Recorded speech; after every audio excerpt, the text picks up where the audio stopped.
I have come here to chew bubblegum and kick ass. And I'm all out of bubblegum. I mean, we just got here, and we have more than enough food to get us through the winter, right? Why go back?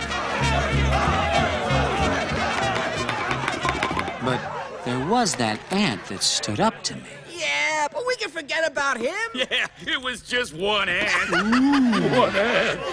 Yeah, you're right. It's just one ant. Yeah, boss, they're puny. Puny? Say, let's pretend this grain is a puny little ant. Did that hurt? Nope. Well, how about this one? Are you kidding? Well, how about this?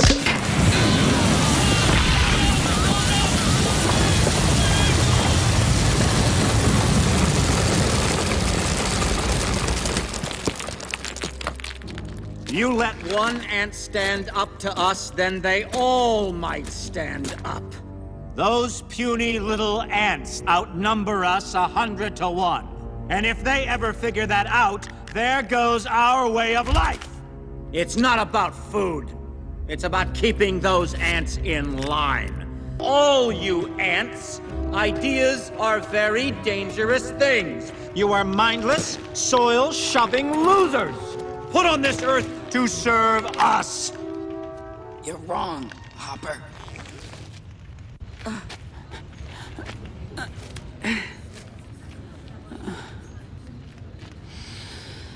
Ants are not meant to serve grasshoppers. I've seen these ants do great things. And year after year, they somehow manage to pick food for themselves and you. So who is the weaker species? Ants don't serve grasshoppers.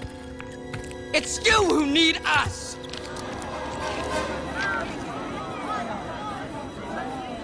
We're a lot stronger than you say we are.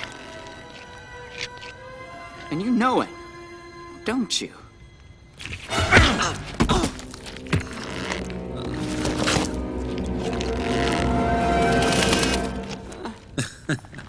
Well, Princess. Hopper, I hate to interrupt, but,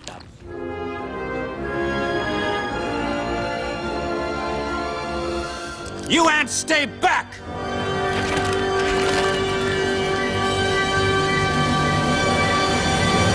Oh, this was such a bad idea. You see, Hopper, nature has a certain order. The ants pick the food, the ants keep the food, and the grasshoppers leave.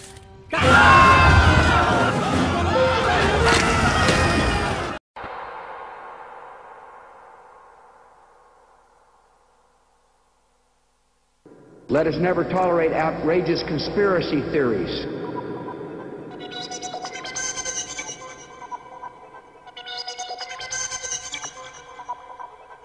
We have got to realize we're being conditioned on a mass scale. I don't know about you, but I'm concerned with what's happening in this world. I'm concerned with destruction. I'm concerned with the systems of control, those that control my life and those that seek to control it even more.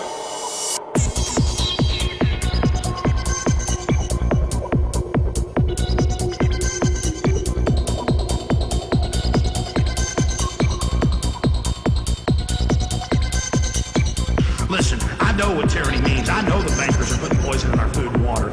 I know the bankers have stolen $8.5 trillion. I know we're under War Powers Act. I know they're hurting us. I know they're carrying out New World Order. I know they've staged those terror attacks. You know what it's like to gut up to this and go out every day and go past the peer pressure and come out day one and say 9/11 was an inside job and lose most of the radio stations I was on? You know what it's like to go to sleep every night knowing you work for a bunch of psychotic killers and you bastards are probably going to end up killing me one day? You know what it's like knowing you've ruined my life? You know what it's like, you sons of bitches? Let us never tolerate outrageous conspiracy theories.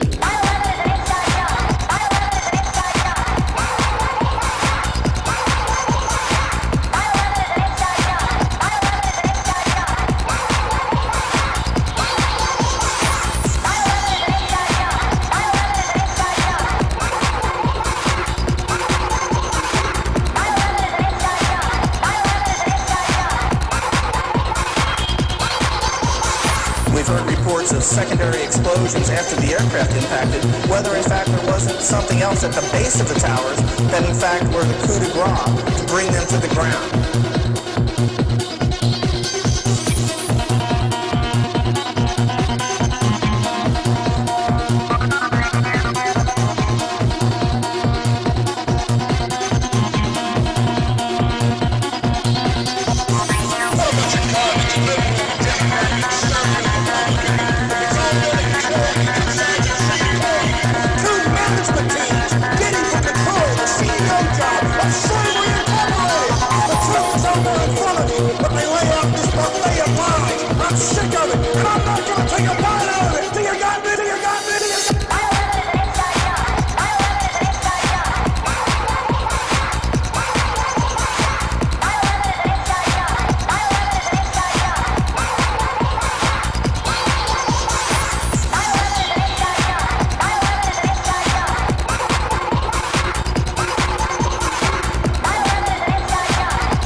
I'm concerned with destruction.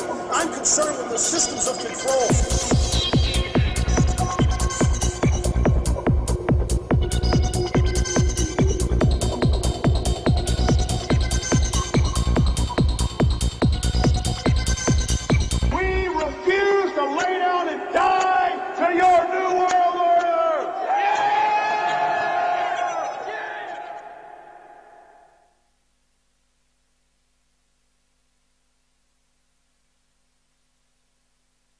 You know, there's a number of these animated movies that have come out, which have told the story. Basically, there was A Bug's Life and came ants. out where where a few grasshoppers were controlling millions of ants through fear and intimidation, and the way they did it and the words spoken by the leader grasshopper about what you need to do for the few to control the world were absolutely straight off the pages of Illuminati, mass mind control technical manual. Really, I mean, they do tell this story. It's and there's another one that just ants, just called Ants, wasn't it? Yeah.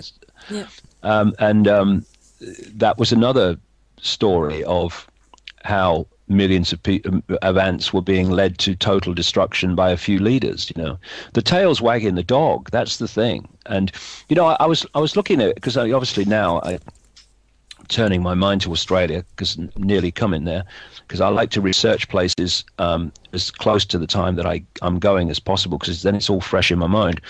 But I saw the Australian population is for 22 million, according to what I saw this morning. 22 million. When you look at the resources of Australia, and you've got a population of 22 million, if those resources were shared out even vaguely fairly, then no one would want for anything on Australia. No one would want for anything. It's ridiculous. The size of the country, the resources of the country, the population size of the country, it should be a paradise. Same in Canada, but it's not, because the few hijack all the wealth and resources, and the people doing that are agents of this cabal, and it's happening in every country. And you know, Australia is a blatant example of it because the population is is so small in relation to its resources that, anyone is hungry in Australia. Anyone doesn't have decent house in Australia. Anyone wants for anything in Australia. It's ridiculous in a society in which a country is run for its citizens instead of its citizens being run for the people running the country. Well, when you want to talk about want, when you come here, if you get the opportunity, and you may do as you go to Alice Springs, the conditions under which the original people of this country live, I mean, want doesn't even come close. And yeah, but you see, they have to destroy those people. They have to. You go into Africa, you go into any of these countries where the West has taken over, and they target and marginalize and suppress the native peoples because they carry knowledge from the ancient world that is the controllers do not want the public to have access to. Have you heard of the card that has been issued to the indigenous population that controls their money? What's that one? I can't think what it's called now, the blue card or the green card. Right. They're government payments, because for most of them there's no work available, they can't get a job. Many of them are living on government benefit. But now most of their government benefit is paid into a particular card. It looks like a credit card or a debit card. And that can only be spent at particular shops. And it can only be spent on particular items. And they're told that it's for their own good, which always gets my back up, that it's to prevent them from spending their money on tobacco and alcohol and things. Then a very small proportion of it is actually given to them into their bank account in cash. Most of them live in these communities, or one that I'm aware of that I've spoken to, one of the elders there, her community is a several hours bus trip away from any shops. The only way to pay for the bus is in cash. The very little cash they get is enough to pay for the bus, which takes them then to the shops where they can buy specific things only. They cannot buy children's toys. They cannot buy for their own child a birthday or Christmas present. It's not on the list of approved items. There's so much that's not on the list of approved items. It's not funny. And that's how they're being controlled now. And that's only working at the moment in the Northern Territory, but they've just decided to bring it into Redfern, I believe, in Sydney. And well, I tell you, what you're describing is what they want to be the situation for everybody in the brave new world. This is the thin end of the wedge, the starting of the process. This is what they want to do to everybody. And this is where the quote that you talk about too, you mentioned it in the recent book that came out of the Nazi Germany, about at first they came for, I can't remember the quote, at first they came for the Jews and I wasn't Jewish. Came for the Jews and I wasn't a Jew, so I did nothing. Then they came for the communists and I was not a communist, so I did nothing. Then they came for the trade unionists and I was not a trade unionist, so I did nothing. Then they came for me and there was no one left to speak out for me. Yes, and that's something I think all Australians need to be reminded of right now. Yeah, it's something I emphasise a lot. If you think that injustice for others is not your problem, well, eventually it will be, because the knock will eventually come on your door. Because what they do, and they're doing, is picking off different sections of society, demonizing them, and then when that's all sorted and people say, well, it's not my problem, I don't like them anyway. You don't have to like them, mate, but it's an injustice. Do you only challenge injustice and get people you like? And anyway, then, oh God, yeah, turn my thing off. And then we have a situation where they go to the next one and they do the same to them. Then they go to the next group, they do the same to them. And then eventually you reach the situation with the pastor that said those words in Nazi Germany. Then they came for me and there was no one left to speak out for me. Mm. And at that point it's too late. And it's not too late yet, but it's getting close. We need to start moving very fast.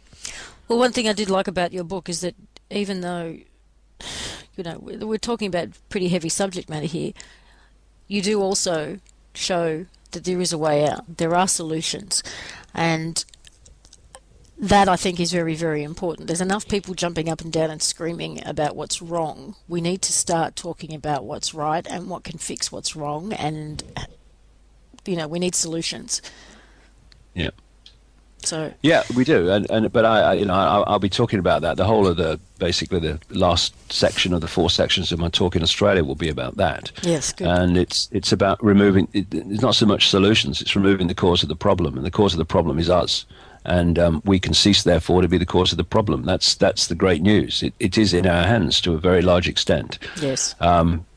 Because the power that's used to control us is the power we give away to those controlling us every day. We take it back, it's over. But to do that, first of all, we've got to understand the true nature of who we are. We've got to understand the power we have from that, and we've got to let the fault lines of divide and rule go. Injustice against an Aborigine is an injustice against me, and I live in Britain. 13,000 miles away, is it? A long way anyway. It has to be like that, because otherwise injustice is like a cancer. It just grows and grows and grows and eventually hits you. And so we have to stand together. Like I think I said earlier about Jewish people in Israel standing together with Arab people in the Arab countries, because the masters of the Arabs and the masters of the Jewish people in Israel are just agents of the same force. That's why we have to stand together. And if we think, by the way, that politics is going to change anything, well, we'll think that forever and it'll never change. We have to change. We have to change the situation, not politicians. And one of the things that people do, appalling as so many politicians are, is we say to them, what are you going to do about it? Well, what's that doing? That's giving your power to these politicians you say are corrupt, and they are, who have this agenda. So when we say, what am I going to do about this, then the power comes the other way and we take it away from them. That's the direction the power needs to come, not towards them. Yeah, there's another quote, which I don't even know who said it, but it was, I always said that somebody should do something until I realized I was somebody. Yeah, I mean, what was it Gandhi said was the effect of you are the change you've been looking for, or you are the ones you've been looking for. You're the ones you've been waiting for. I mean, we wait for the cavalry to come over the hill with a bugle blaring, and we are the cavalry. So don't wait. Just look in the mirror, you'll see it. It means unity.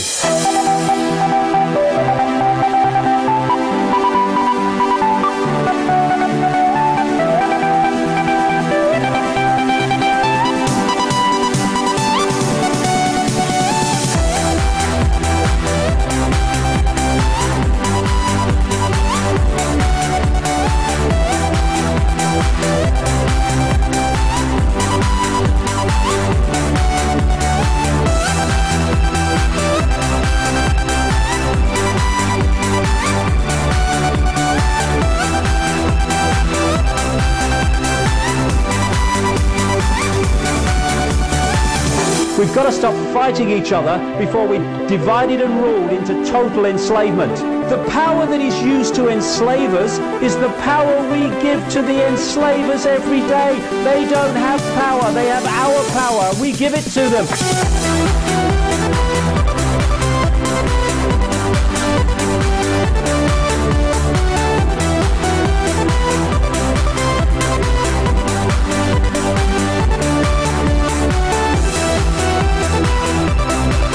It means unity.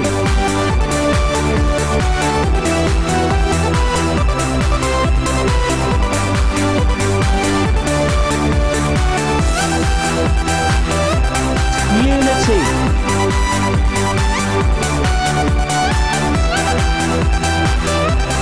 Unity. This world has been created as we experience it, by billions of people deciding every day, what do I do in the interests of me? Once we start saying, what do I do in the interests of justice, fairness and my own conscience, actions change, the world changes. And we are in control of that.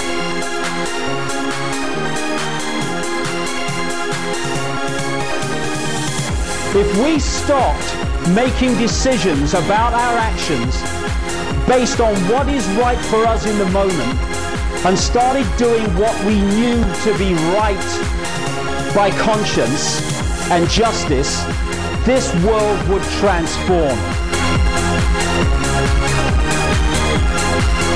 It needs unity. Unity.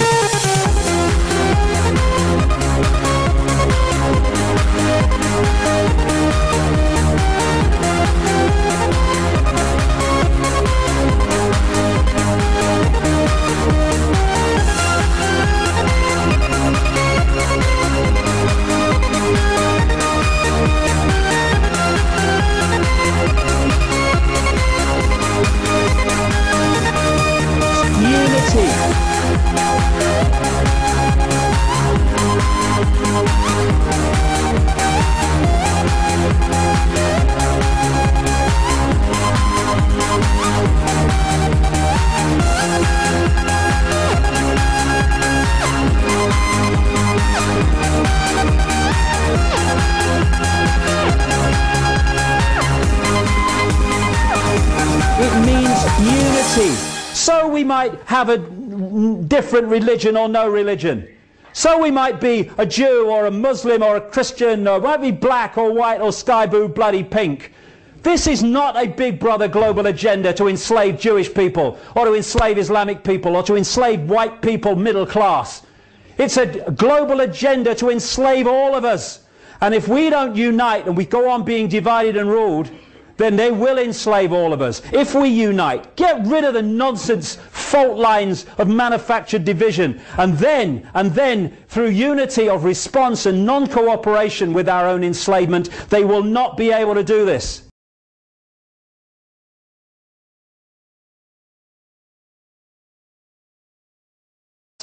Yeah. Well, I better go and I'm sitting there. I've not even had a bath this morning. I did get you just after you woke up, so. I did. You did, yeah. But never mind. There's no one else here, and that's very comforting for anyone who might potentially be here and see me before I've had a bath. Well, have a great day, and I look forward to meeting you when you come to Sydney. That'll be great. Lovely.